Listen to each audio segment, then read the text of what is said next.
Hi, Perla.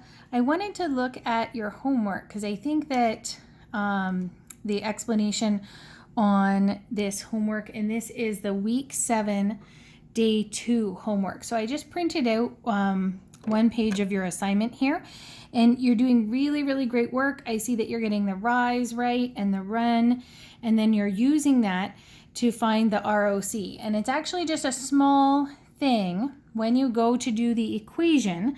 And I think you'd asked why was number 4 and 5 not right, but number 6 was. And I figured it out what the difference was here. So when we do, this stuff was all good. You found the ROC, you found the initial, you wrote what it was, and then when you went to put it into the equation, remember that we have our dependent variable, so you picked cost, which is great. I'm just going to try and kind of color code here. So you've got C for cost in there, and that's the C for your cost. And then you've got N, you use P for number of people. So we've got P for the number of people. So you've got C for cost and P for the number of people, which is perfect. And then you took your initial from here, and that was the starting point. So you've done it 2 different ways, whichever one works for you, whichever order. But the starting initial was 75, and both of these equations would be fine.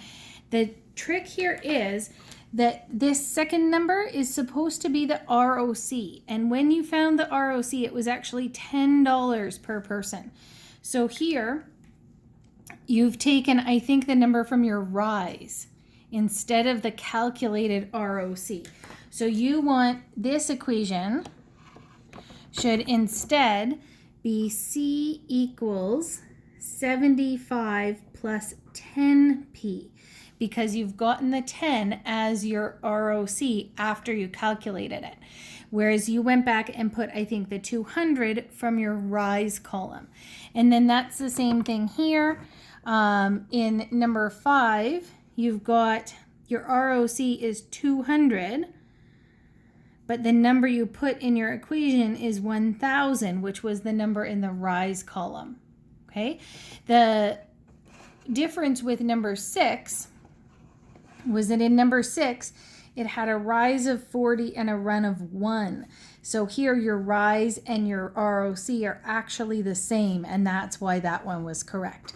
So just kind of go back through and make sure when you put it into the equation, it's coming from the ROC, not from the rise.